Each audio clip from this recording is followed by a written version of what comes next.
Many people now are chronically sleep deprived, staying up late and waking up early. It seems we never have enough time during the day. Do you ever wish that there was more than 24 hours in a day?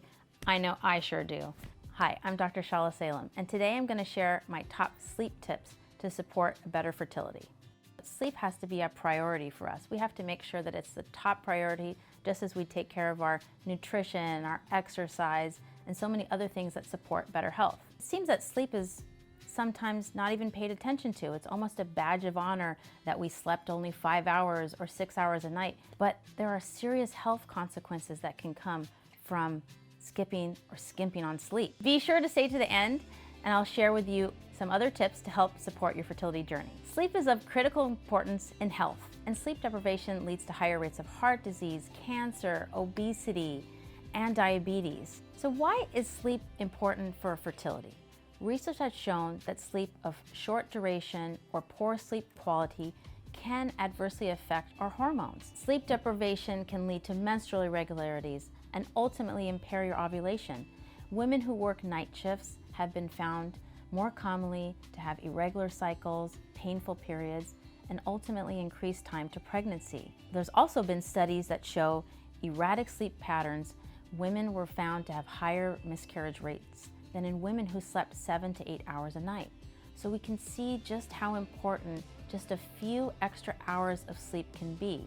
While you might feel that I feel fine on 5 or 6 hours, it can greatly impact your hormones, which may be impairing your fertility and even potentially can increase miscarriage rates. Sleep deprivation is not just a problem for women, it's also a problem for men.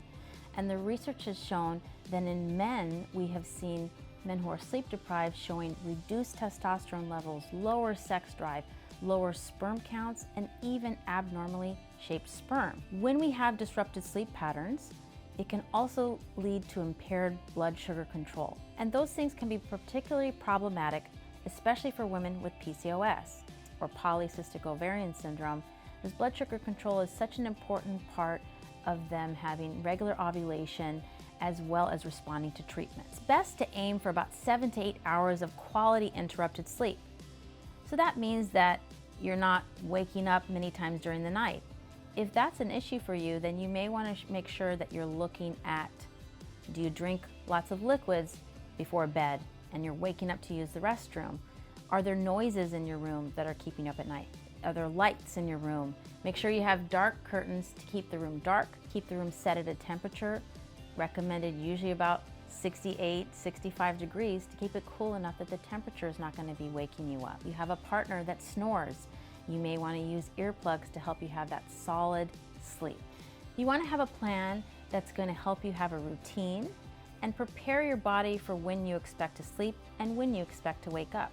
Research has shown that people who are sleep deprived will on average eat an extra 300 calories a day. I've been there before. I've been sleep deprived. Medical training will keep us 80 to 100 hours a week working, and what are you reaching for? You're not reaching for salad. You're not reaching for spinach, kale. No, what do we reach for? Bagels, donuts. Why? Because those things are comforting. They give us this quick burst of energy, but in the end, they can lead to diabetes, they can lead to poor sugar control, they can lead to obesity. And so sleep is super important. My second tip is to avoid screen time at least 1 hour before bed. Did you know that it's estimated approximately 90% of the country is on their screens less than 1 hour before bed? When you are on your screen, whether it be a computer, an iPad, a phone, even the TV, it emits a light, and that is going to reduce the secretion of melatonin, which is a hormone that comes from our brain and tells our body that it's time to sleep. In fact, it's been shown that it can reduce melatonin secretion by up to 50% and even delay the secretion of melatonin by 3 hours.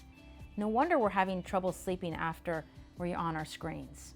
Tip number 3, try to avoid caffeine after 12 noon. Often I get patients who will say, I have difficulty falling asleep. And when I question them and I ask them about the different things they're drinking or eating, we find out that they might be eating things like chocolate later in the day, or having a tea, or maybe they have an energy drink. They might tell me that, well, it wasn't that late in the day, I had it at 1 o'clock. Did you know that 1/4 of the caffeine can remain in our bloodstream up to 12 hours later? So that coffee that you had at noon is now bothering you at midnight when you're trying to get to sleep. So make sure that you keep either decaffeinated beverages later in the day, keep your coffee only for the day. It may be best to avoid caffeine altogether. Whether it be tea or whether it be coffee, make sure we limit it to 1 cup a day. High amounts of caffeine have been linked to problems with fertility and pregnancy. My next tip is do not bring work into the bed. The bed should be a place for sleep and sex only.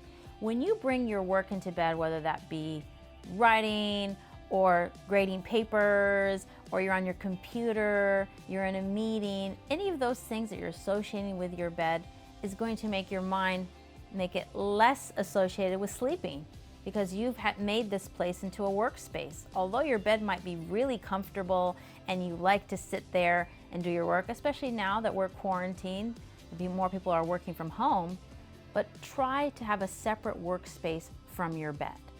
My next tip is create a bedtime ritual, and that could be different for everyone. That might be having a meditation practice before bed. It could be a warm bath. In fact, having a warm bath before bed helps because your body temperature will decrease when you come out of the warm bath, making you more readily fall asleep. Journaling is also a wonderful option to do before bed. No screen time, and you're getting out all of your thoughts before you go to sleep. A lot of times you may have some anxiety about things you need to get done or what you have going on tomorrow. I really like journaling for that because you get all of your ideas down before you get to bed and you feel more comfortable that everything is written down and you have less to worry about. Having these habits before bed will allow your body to relax and get you to wind down before bed, and that will help you to drift off to sleep quicker. Thank you for joining me today, and because you stuck to the end, I have a free ebook that you can download that will give you all of my top tips to help support your fertility from home. Click the link in my bio to get your copy of the ebook.